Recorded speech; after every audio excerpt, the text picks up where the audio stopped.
Okay, thank you so much, everyone, for joining us.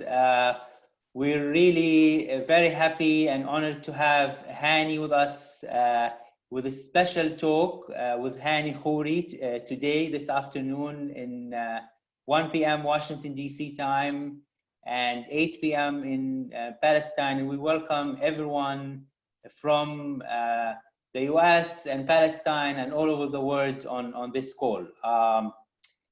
I just wanted to introduce a little bit about myself. My name is Bishara. I am the founder and the director of the Museum of the Palestinian People. And I grew up in Bethlehem, and I was born in Jerusalem, and grew up under the Israeli occupation, grew up in also in a farm that's outside of Bethlehem, that's currently surrounded by 5 settlements. My family have had the farm since 1916, and has been in the Israeli courts trying to keep it from being taken away since 1991. And that for sure inspired me to work and on this museum, but also it inspired my commitment to share the Palestinian story and the Palestinian culture with many Americans. I came to the United States in 2011, and as any tourist coming to the States, specifically Washington, D.C., I was really amazed by all the museums and monuments and memorials that I see in the city. So many people have come to Washington, D.C., wanting to share their stories. So we have a lot of museums, like the Chinese Museum, we have the Holocaust Museum, now we have the African American Museum, of course, the Native American Museum. There's so many art museums, and what I saw was missing is having the Palestinian voice, the Palestinian story, being shared in Washington, D.C., not just through one event, but through an institution that can share the Palestinian story over and over again.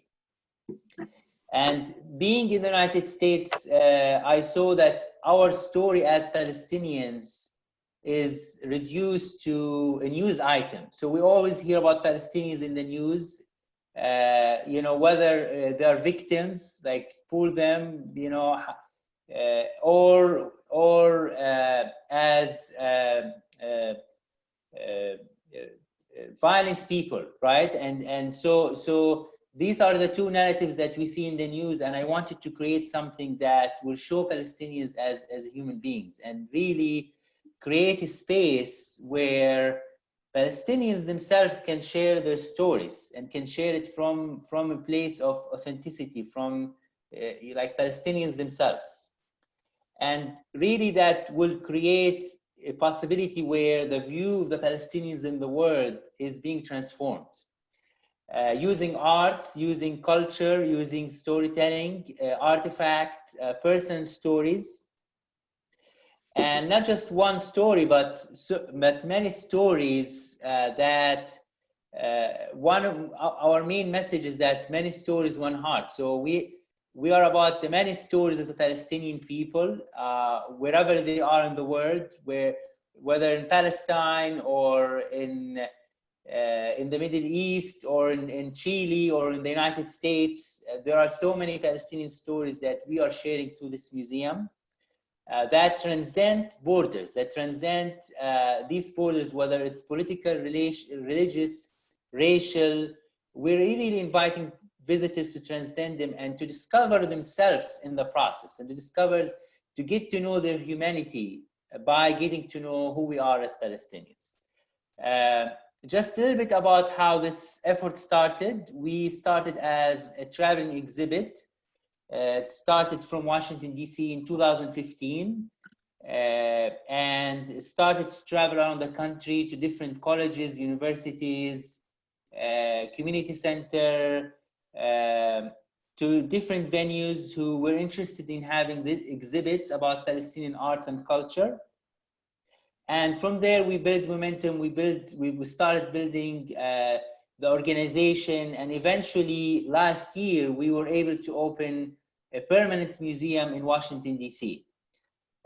Since then, we have had almost 4,000 visitors, including visitors from all over the US and from all over the world. And now we are transitioning to, in this period, to having visitors online, virtually, as we're here today. And as you know, we are closed now, so we have lost all revenues and visitors to the museum. So we are actually have done, in response, this virtual museum that you see in front of you to continue our mission and to keep educating Americans about Palestinians and sharing our culture and our story and our arts with you all. And so we usually have an event each week. We have it on Saturday at 1 p.m. And we look forward to have, next week, we have the Nakba Day on the 15th, which we will have a speaker sharing about his experience going through the Nakba and that experience. I want to start this conversation by introducing Dr. Fakhira, who will be facilitating today's conversation with Hanny. Fakhira is one of our board members, and she is a Palestinian citizen of Israel who recently received her PhD in conflict analysis and resolution at George Mason University. Her doctorate specialty is in ethnic identity, power, and narrative, and she currently works with the United Nations in Jerusalem. Then we will have a conversation with Hanny, and at the end we will have a questions and answer with Hanny. And also, if you have any questions about the museum, we will answer at the end, and we will give you more information along the way. And now I would like to leave it with Dr. Fakhira to take the conversation. Thank you. Yeah. Thank you, Bishara, and thank you. First of all, thank you all who decided today to come and to be with us in this conversation that will shed the light about another identity of Palestinian person that will expose us for another narrative. And this is actually the main goal of this museum, is how to shed the light about several narratives of Palestinian people, Palestinian citizens of Israel, Palestinians from Syria, Palestinians from the US, and all of us to be under one roof, the Museum of the Palestinian People. And actually, I am delighted also. Thank you, Hanny, for joining us today. And I am delighted for this conversation because Hanny is a Palestinian artist that focuses in contemporary art. But I guess when I went to read about your background, Hanny, I was fascinated and very moved because you put there several stations through your that you went through, and each station just provoked within you some insight and shaped who you became as person and also as artist. So, and it also, your story shed the light about the complexity of the Palestinians who are citizens of Israel, and how the artist just mingle with the contradictory of being a Palestinian and also citizen of Israel, and how you mingle with all this contradictory and build your identity as artist, as Palestinian artist.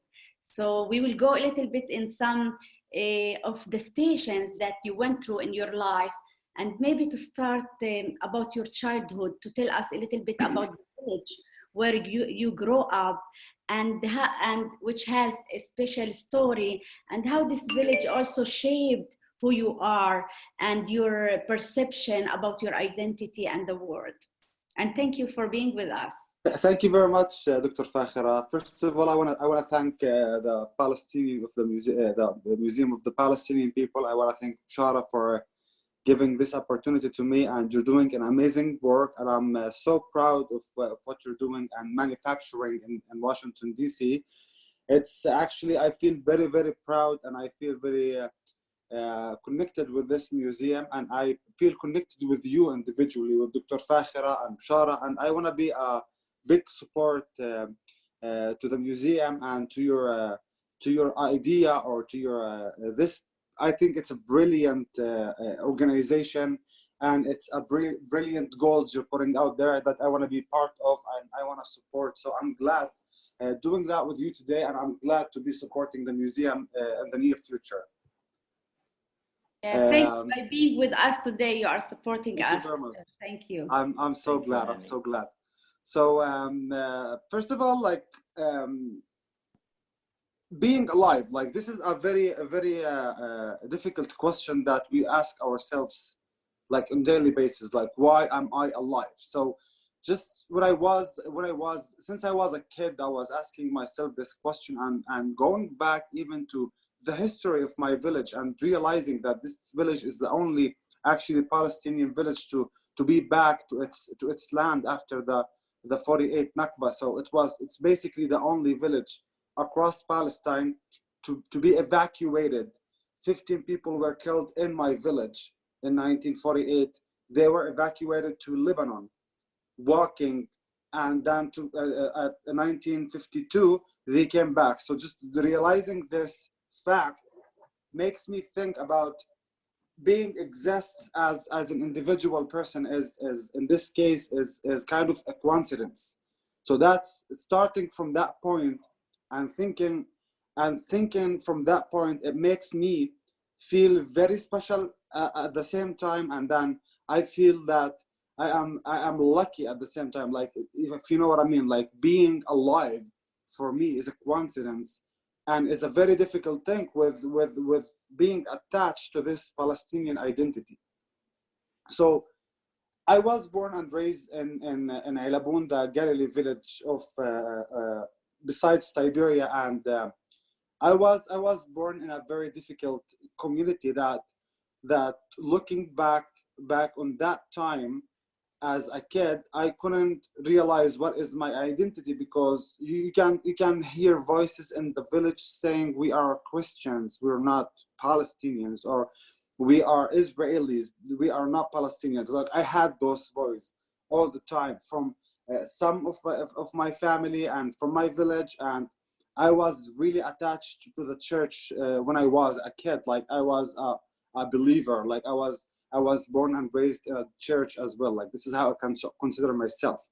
Like, I am a church attached back in those days, and being in this period of time and in this specific place, it made my life very difficult to even think about what you want to do in life as a child, like where you came from and what is your future in this country.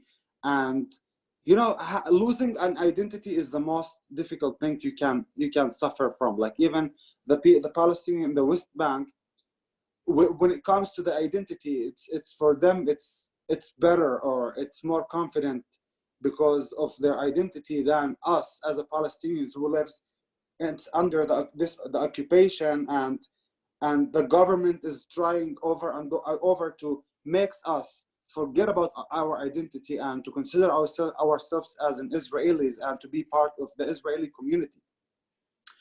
So that's exactly where I came from, and with the time I start to discover many things as a child, and I was seeing the news, and I was watching the news, seeing the Gaza war, seeing how the Palestinians in the West Bank are suffering, and I'm like, why am I different than them? Like, I was lucky to be here, but it's like we are the same people. Like, we speak the same language, we have the same culture, we have, like, why everyone keeps saying that we are different than them? So then I start to understand that we are Palestinians, and I had many fights with a lot of people in my classes when I was a kid, with my families, like trying to announce or to say I'm Palestinian. What's wrong with that? So I had a really difficult time realizing that I am Palestinian and this is my identity, Fakhira.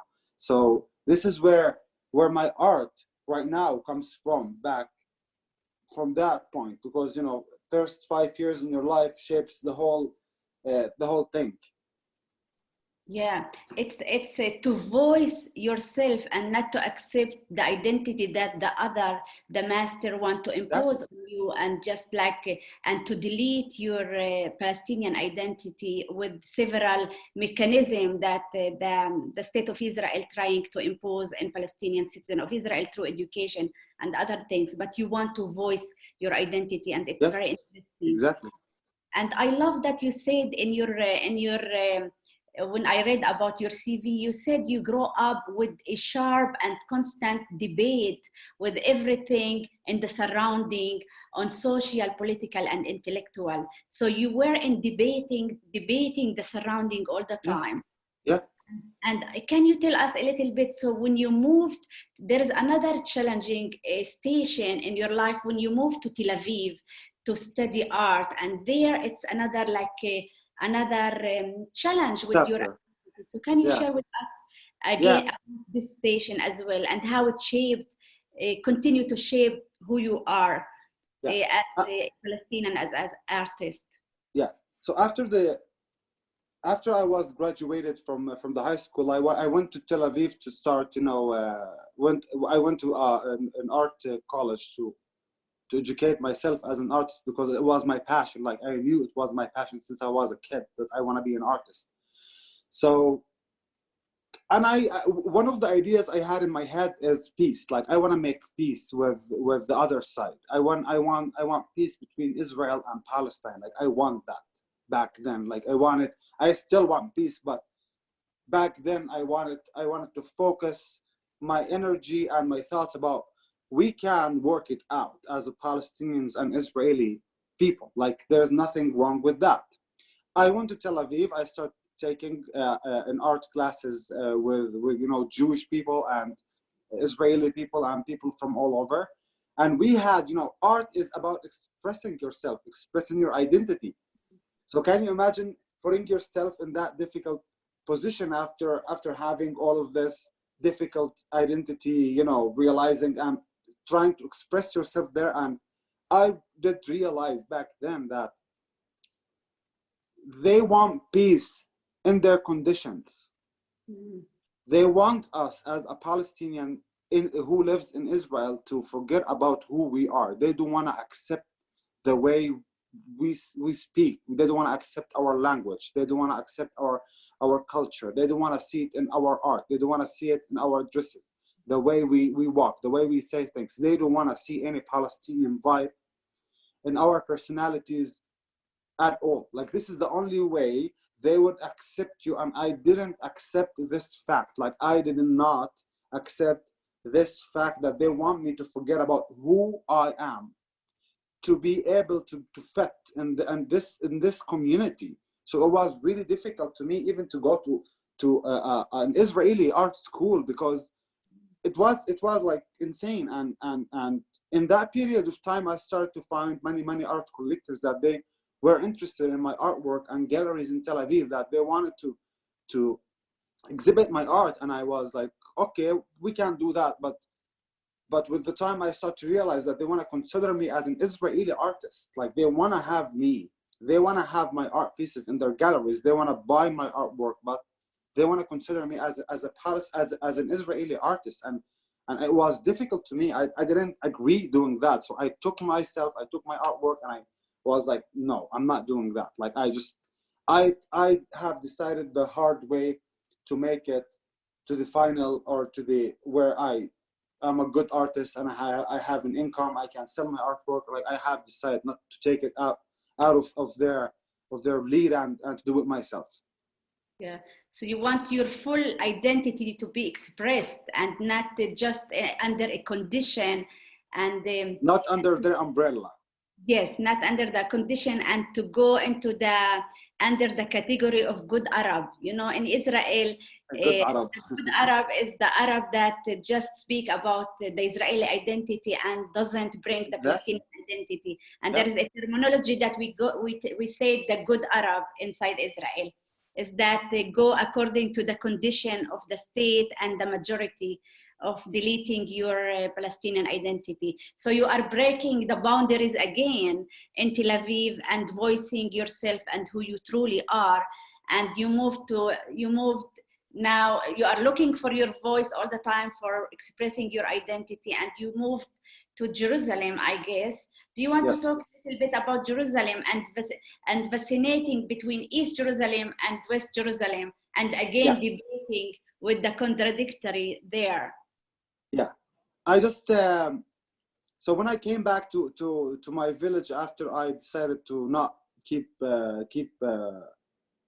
myself in Tel Aviv, I start to realize that I want to do something, but now I have no direction. Like I don't know what to do. So I have decided, like, Jerusalem for me is a magical place, that something about the energy in the air, you can feel everything in Jerusalem moves you, and it's very powerful.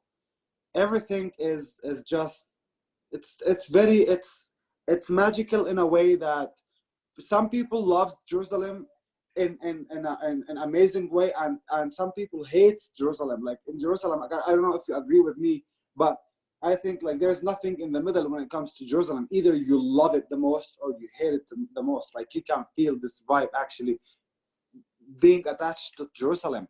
I was in love with Jerusalem back then. I was in love in Jerusalem, and it did move me to have a backpack and just leave my house in Elabun and to go to Jerusalem to live on the streets. Like I lived as a homeless in Jerusalem. It was a choice that I have made because I just wanted to be in Jerusalem. I was 20 years old. Like I wanted to be in Jerusalem for no reason. So I start expressing Jerusalem. I start going between the Jewish side of Jerusalem and the east, the east Jerusalem. I was like going back and forth, meeting people from originally from Jerusalem and tourists from all over the world, and just having this experience with expressing yourself, your identity, with people from your own kind, and people from all over the world. It did shape something in my personality, and it made it something really, like, I can feel it's being in Jerusalem in that period of time. It was the thing that changed my life forever and changed the way I look at things forever. Why you said that? Like, what's the interaction with the international mate for who you are? Because it's that sometimes we see ourselves through their eyes or through how they see us. So how that interaction impacted you? Like when I was, can you imagine when you was like, can you imagine seeing at a 20 years old guy, seeing people praying for God, like traveling from all over the world, praying in Jerusalem, like they want to die there, like they want to literally die in that place. You can see people sacrificing there, like you can feel the vibe that people are coming from all over the world to Jerusalem, because this is where they wanna pray, just pray in that place. And I was like, this is Palestine, like this is Palestine that we're talking about. People from all over the world, they want to be in Palestine. And just hearing people supporting Israel in that place pissed me off over and over and over and over, because it is Palestine, and it's Palestine that we're talking about, with all the respect. And I want people to realize that. And I start like picking fights with people on the street in that period of time, and start listening to different opinions about how they look at it. And I was like, wait a minute, like, it's not, nobody owns the land. Like nobody owns Jerusalem. Jerusalem is for everyone from all over the world, but it is under Palestine. This is how I consider it. But it's not for a specific religion or a specific country or a specific, it's nothing individual here. Jerusalem is for everyone, for all. Yeah. And like till today, this is where I shaped my art, or how I think about art, is talking in an international language, painting, making art in an international language, so I can get people to feel the vibe of Jerusalem through my art. You can see religion in my art. You can see a difficult identity. You can see fights. You can see fear. You can feel Palestine in my art without painting a beautiful lady with a Palestinian dress. It's beautiful. It's Like beautiful. I took the spiritual part of that in for Jerusalem, and this is what I'm trying to capture now. The vibe of the energy of Jerusalem, of that place, without saying it's Palestine, it's Israel, I'm Christian, I'm Muslim, I'm this, I'm that, I'm that. No, there is something spiritual about that place that we have to work out. And I want to be Palestinian, and I want to exist as a Palestinian in that place, because this is where my grandfather and his before, they have planned that piece of land, and they built those buildings, and they just shaped that land. This is my land. This is my family's land. Yes, it's the attachment. And everyone is welcome, but it's my land. It's the attachment to this place, which is a holy place for a lot of people, and some will say it's the heart of the conflict, and it's also the heart of the Palestinian state, or it means a lot for a lot of people, and especially for the Palestinians. And it also brings a lot of and it's also reflect a lot of complexity nowadays as well, Jerusalem. But definitely it provides spiritual treasure that you are talking about, Hanny, and you also wanted to bring that in through your art. So we hope we can see some of these arts now, like in a bit, that you can show us also. Yes. how this journey reflected in your art, so we can link your story with what you produced. So before we move, I guess the other meaningful station was in 2015 when you broke a record in Guinness World Record. Yes. So this is it, and then it was like really like a big achievement. Can you tell us about this in 2015 and 16? Yes. So after Jerusalem, I came back to Alabun, and I wanted to do something to unite Palestinians from all over. Like I wanted to do something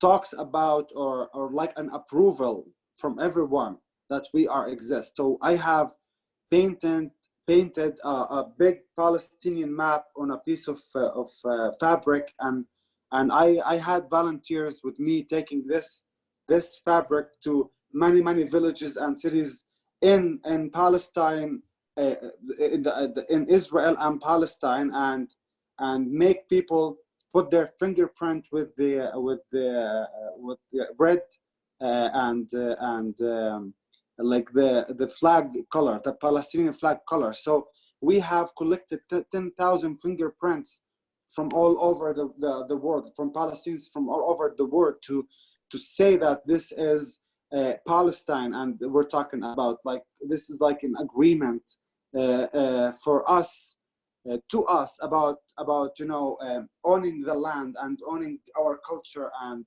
achieving this goal about talking at loud and announcing your attachment to this piece of land. So that was in 2015, and I have decided back then to make something really big, to talk big about being in Palestine. And I have broke a Guinness World Record for the largest toast mosaic. It was in Nazareth, and we have collected like inspired pieces of bread from all over the Palestinian villages inside of the occupation, and we have toasted these pieces of bread, and I have made a portrait for an amazing poet from Nazareth. His name is Taha Muhammad Ali. And I wanted to say thank you to him because he inspired me reading his books back then. And I wanted to tell the world that as a Palestinian who lives under occupation, we don't just talk about our issues and problems as a Palestinians. We talk about a global problems as what I was trying to say. Look at how many pieces of bread or food we are wasting every day during this difficult time, and there is over 100,000 people dies from hunger every day. So I wanted to tell the world that we care about something global. We don't care only about us as a Palestinian. We are part of the world, so we will support like many costs in the world to begin with as a Palestinian, and we want a support back for our cost. So this is what I did in 2015. Yeah, it's amazing. It's just to show the potential that we can have, and especially because like we want I feel like we look all the time for recognition, because our identity, and especially Palestinians inside Israel, is delegitimized, and we want like to put our hands with the world to say that we exist, and we exist, guys, and we want recognition for who we are and for our identity. And you took it through a powerful word achievement, So Hanny, can you tell us a little bit about your art? So how all these stations shaped the kind of art that you are doing? It's specific with a special character, yes? So can you tell us about what characterize your art and show us a little bit some of your art? And yeah, maybe okay, go ahead. We'll So when I was since I started making art, I wanted to challenge myself to paint hyperrealism art pieces. Means when you look at the artwork, you wouldn't recognize if it's an actual artwork or if it's a picture. So I was kind of dealing with the outside of how I look at things. Since I arrived to Canada 2016 till today, my life in art, like the way I look at art, it did change. The shape of my art pieces changed completely because I start to make art from the inside. How do I feel about things? How did I feel about things? So when I came to Canada, it's like you're going out of the storm. You're not in the storm anymore. So you relax. You start to look at things or to think about things differently than when you are in the storm itself. So this is how I did develop the new style of my artwork. And I was inspired by many artists, global artists and local artists of Palestine. And we can, talk about this later. But what I wanna say is, us as Palestinians, like there's many artists in the history of Palestine who have shaped the Palestinian view of art, and they have made many masterpieces. And now you can see a lot of artwork for many Palestinians in a lot of museums around the world. One of them is Nkola Saig, who was born in 1963, who was one of the first artists in Palestinian art world who have shaped the art, shaped the beginning of the Palestinian artwork. And there's an amazing station, Ismail Shammout. He have translated the Nakba, like the pain of the Palestinian people, through his artwork, because he have lived the moment he was evacuated from his land with his father, and he have felt what is it like. He was actually there, and he did capture that pain and moments of the Palestinian people through his artwork. And there's another amazing artist, Lamar Monsoon, who was born in 1947, and he's still alive, and he's a dear friend, and I love Lamar Monsoon. He have captured the identity of the Palestinian people, because he was born in Birzeit, and he was raised in Jerusalem, and he wanted to capture the identity of the Palestinian people, the heritage of Palestinian people, and he made an amazing war, and he did success doing that, and there's many other like women Palestinian artwork who have, you know, made it big to museums and galleries all over the world. One of them is the amazing Sofia Hollaby. She was born in 1912, like even way before the Nakba, and she died in 1998, and she was one of the most incredible artists in Palestine to capture Palestinian landscape.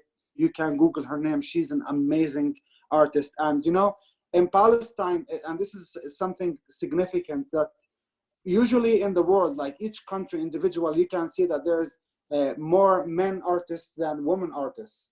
In Palestine, it's equally. Like this is how amazing and incredible is Palestine is. Even when it comes to art, women and men are equally. Like there is more women artists than men, and this fact is amazing. Like one other artist is Juliana. Juliana Serafima. She was born in Jaffa, Tel Aviv, like Jaffa back then, Tel Aviv today, in 1934. Like it's amazing just to follow the Palestinian art, since it did start in the first school, Bidar al-Salib in Jerusalem, where a Russian artist came to teach young guys in the old Jerusalem how to paint the Byzantine icon to supply the churches in Palestine back then. And they took this, they took their art way further than just painting something religion, and they start to make, you know, a Palestinian landscape. Like they start to make, they start to paint Jerusalem, the old Jerusalem, and they start to paint the nature of Palestine. And this is how the Palestinian school did start. And just going back in the history and seeing how things got shaped in the Palestinian artwork, we are the third generation after the Nakba, after the 1948. We are the third generation.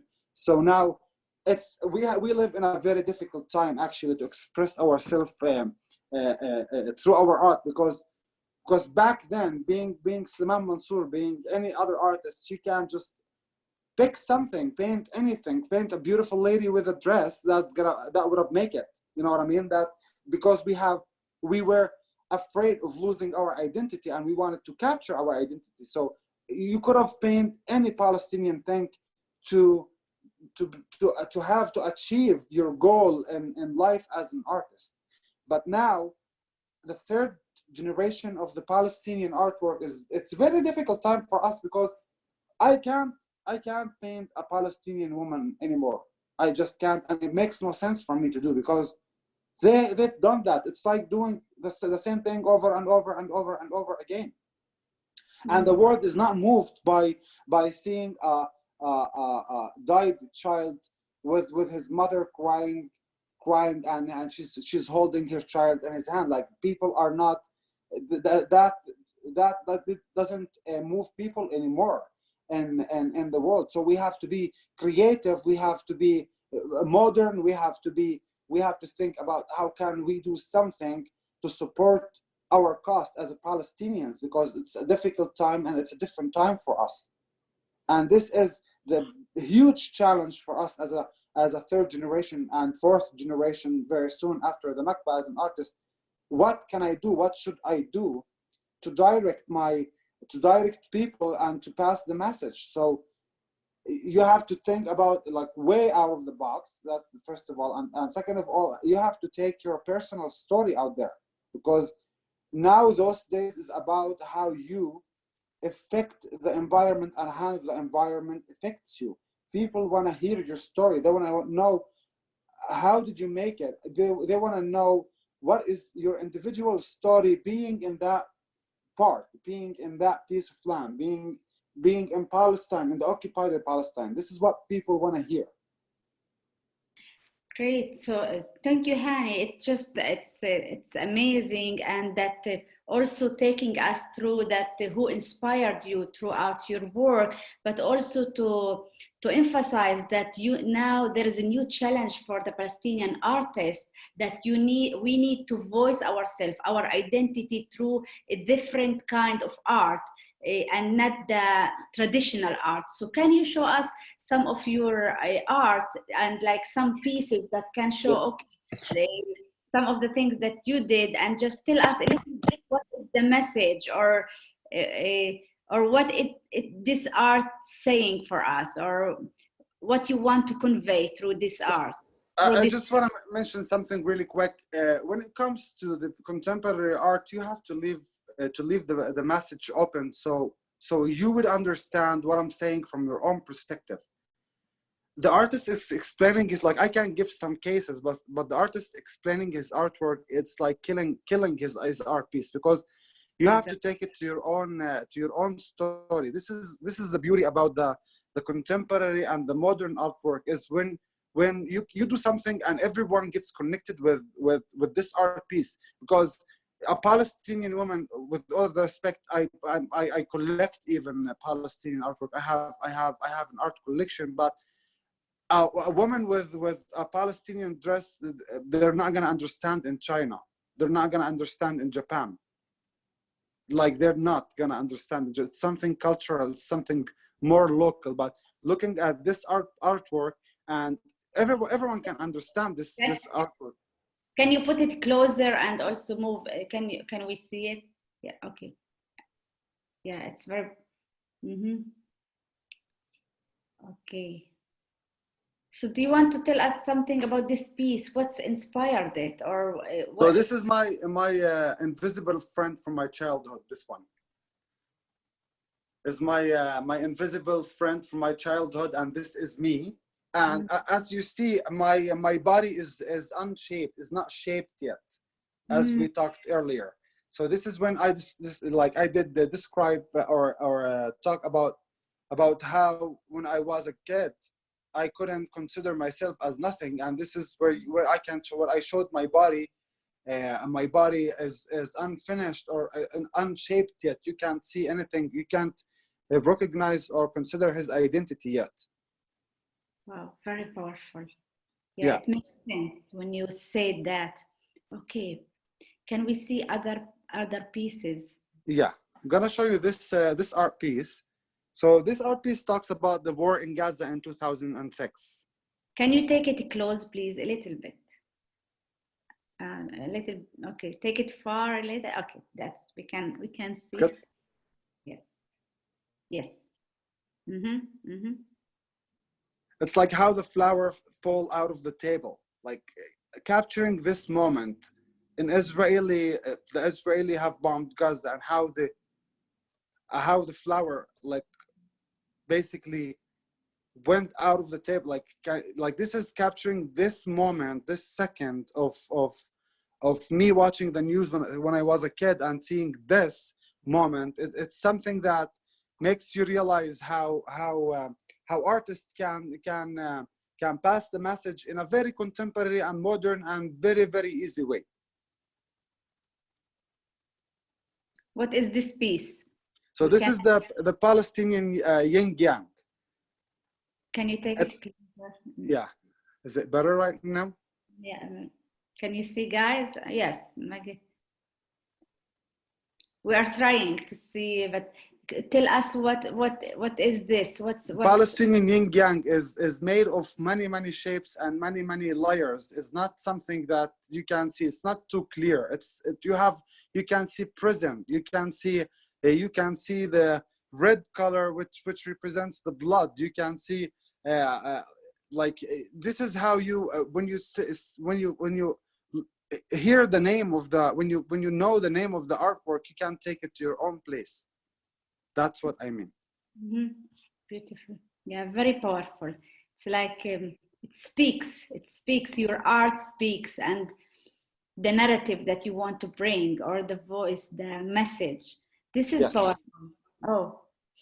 So I've been working with water tap for the last year, as you can see here. This is another piece with a water tap. So the water tap represents the capitalism in the world.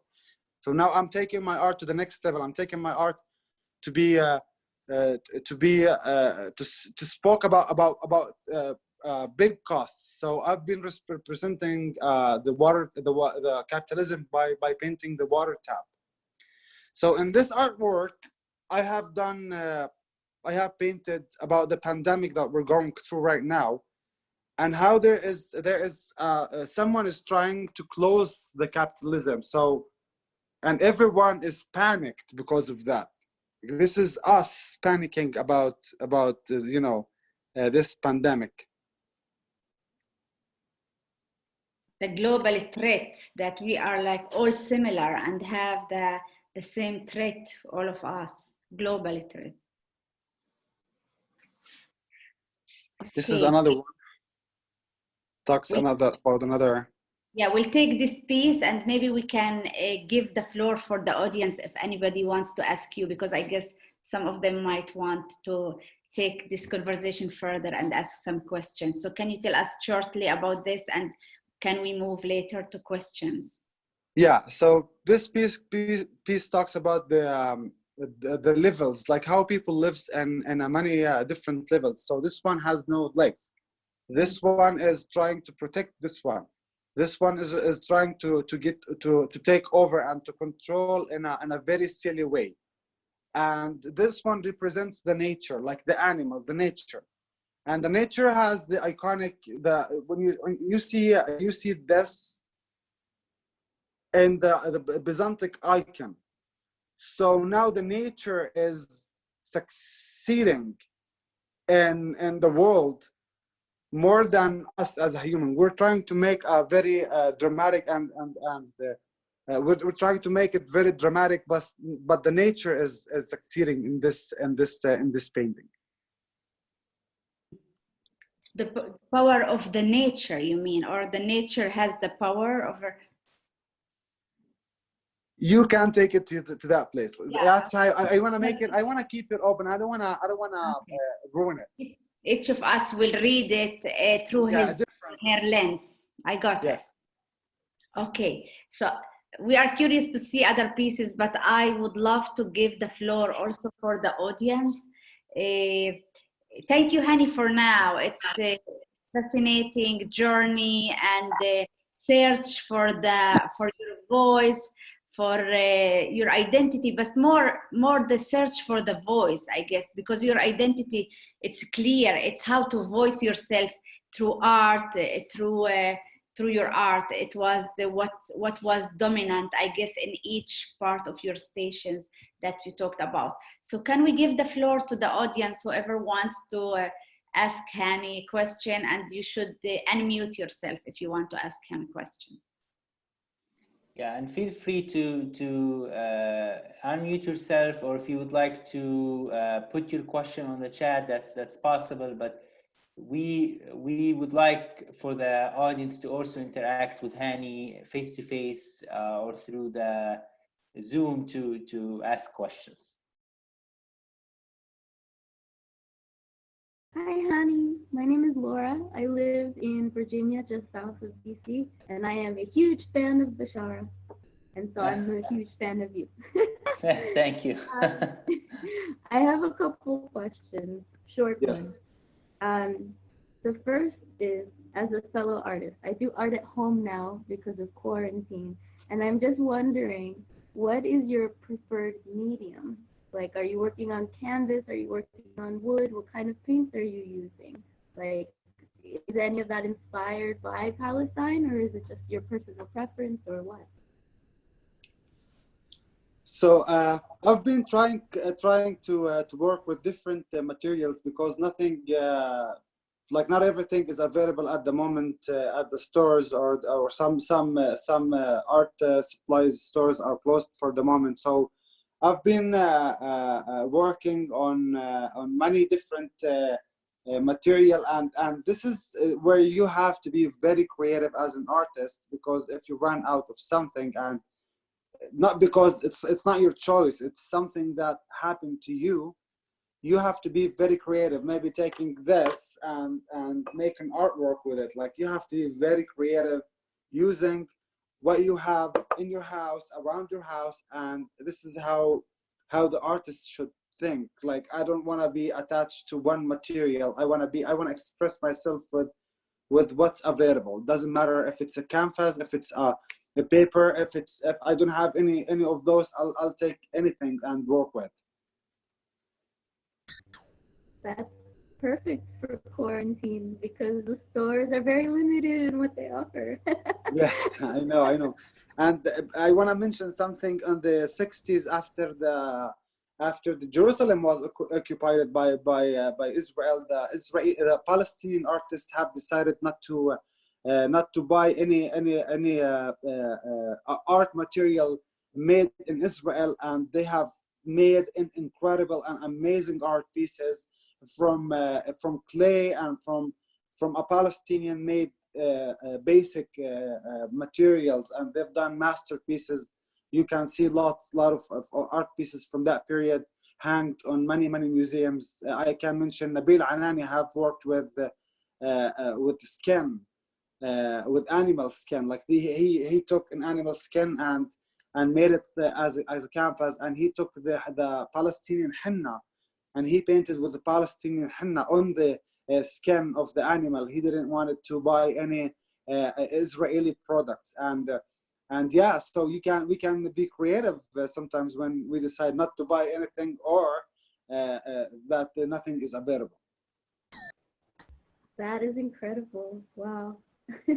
I know you're saying a lot of names. I don't know how to spell them, so if someone could maybe put in the chat box the names of the artists you've been mentioning, that would be really yes, cool. we can make a list of many Palestinian artists, and we can do that actually. And we can have, let's say, many art pieces by many Palestinian artists as a one post on the Palestinian the Museum of the Palestinian People on Instagram, and have their name of the artists. We can do that as well. I would love to share that with you. That would be great. Yeah, this is part of the museum. We want to expose to the world that the amazing artists that we have throughout the history and now, and to give them the floor to share their stories as you are doing, Hanny, and all, maybe just to mention about their stories through our through the museum. So thank you. We will take this idea as well. Hanny, there are a couple of questions to. Can Hanny talk about how he got an exhibit at the World of Hotel? Okay, so I have a friend from Bethlehem, the researcher and the art collector. He is an amazing dear friend. His name is George Al-A'ma. That he have believed in my artwork and in my story, because he was basically the first one to hear my story, to share the story with, and he was really impressed by the new technique and style I have made. And he did introduce me to Mr. Wissam Salsa, the manager of the World of Hotel, and we clicked, and they have decided to host my first solo exhibition as a professional artist in Bethlehem last year. And I was very lucky to have Mr. George Al-A'ma as the creator of the exhibition. And I have very good connections. If you are an artist and you're willing to, you want me to make these connections for you with the World of Hotel, I would love to do that, because they actually, the World of Hotel supports many young Palestinian and un-Palestinian artists in the World of Hotel, and they try to sell many art pieces to support the artists over the last 3-4 years. Hanny, thank you. For the people who don't know exactly where is that hotel located, because it has a specific story that it's characterized. Can you give a little bit where it's located? So the anonymous artist Banksy came to Palestine a few years ago to paint on the wall that separates Israel from Palestine to support the Palestinian people. And he met Mr. Wissam Salsa. He was a tourist guy, and he took him by his car, and he helped him to paint on the walls without knowing that this is a famous artist or something. Banksy traveled back to London, and Mr. Wissam Salsa started to see the news interested about Banksy's artwork, and it went viral all over the world. And Wissam Salsa was like, I know this guy, like this is the guy I took and I drove by my car, and he knows him, like he knows who he is, and he has his phone number. So he phoned him and he was like, you are Banksy and we have to talk about this. So he did invite him to London to chat and talk a little bit. And I think he's the first or the second one to know who is really Banksy is. And Banksy have had supported the Palestinian people many times during his artwork, and they decided to create this hotel besides the wall in Bethlehem. When you when you access Bethlehem, you can see it immediately.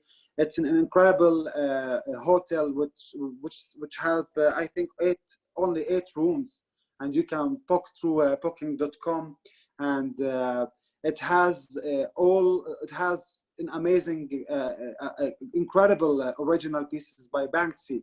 Like you can see many Banksys in the hotel itself, and Mr. Wissam Salsa is the manager of that hotel.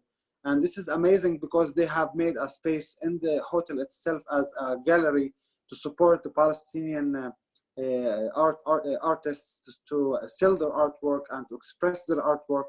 And now this hotel become something very major in Bethlehem that everyone visits. Like there is no way you go to Bethlehem without visiting this hotel. Like even the tourists from all over the world, their target is the church and the hotel. And this is amazing. Yeah, what's characterized the hotel, as you said, it's that it's surrounded by the separation wall. Yes. And in that wall, there we will see a lot of images of resisting the occupation, resisting the wall. So it conveys the hotel with the worst view. This is what Wissam likes to say it. The hotel with the worst view in the world. Exactly. Because you basically face the wall, like you drink coffee and the wall is out there.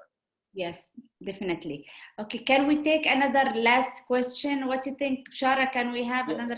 There is another question from Sahar Mustafa. She's saying, has it been a challenge negotiating traditional representations of Palestinian narratives against your contemporary vision? So that the traditional versus your contemporary vision, and has it been challenging? It's been challenging. Yeah, it's that's the thing is there is a very like, how can I say that there is a very small and little hair between getting successful making an artwork this way or failing making an art, because when it comes to mixing something cultural and something from the past and with something really modern and contemporary, so it's very challenging, and you have to educate yourself about many things before you start doing that, and you have to gain experience. Experience is one of the most important things when it comes to a contemporary and modern artwork, because with no experience you cannot succeed make your own line or create your own style. Beautiful.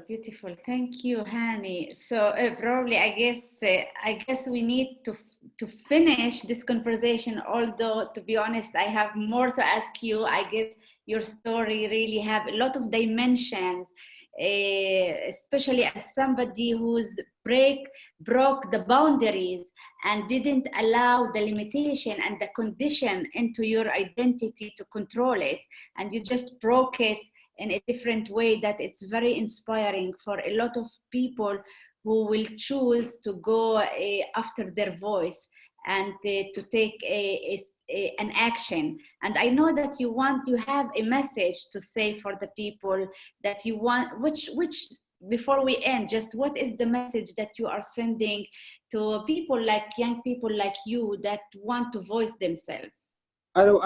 This is what I've been trying to explain many times is I don't want to be a famous artist. That's not my That's not my goal in life. I don't want to be an icon. I don't want to be those kind of things. I want to be an inspiration. I want to inspire people achieving their goals in life, and I want to inspire those who has nothing to work with and came from a very difficult situations, communities, houses, to know that they have a chance, that with commitment and hard work they can, it will pay at the end of the day. So you have to keep it up. You have to keep the good work up and never give up. Just never give up. This is my message to the young people and for all of you, is you have to keep it up. Yeah, never give up. Never give up. Never give up. Just beautiful, and to see you now flourishing in Canada, and we wish you just the success, because definitely your story is an inspiration for all of us, that you didn't give up and you are just expanding and also voicing the stories of the Palestinian people, especially the Palestinian citizen of Israel, to be honest, and like the limitation, but they continue to steadfast and to voice themselves and their identity in different ways and struggle against the delegitimization, against our identity as and just to say that Palestinian citizens of Israel are about 20% of the population in Israel, and they are 1,600,000. And so you can see the numbers on the virtual tour that we have for the museum. Beautiful. And I want, before we leave, I want to thank each one of you that decided to be part of this conversation today and to allow the narrative of the Palestinian people to continue expand and bring another lines for the narrative that the museum want to convey to the world. So this story, it's another line that we are adding to the narrative of the museum.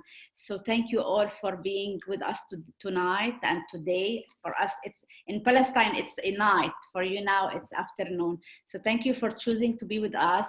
I want also to bring to your attention that this project is growing because of the community who support it.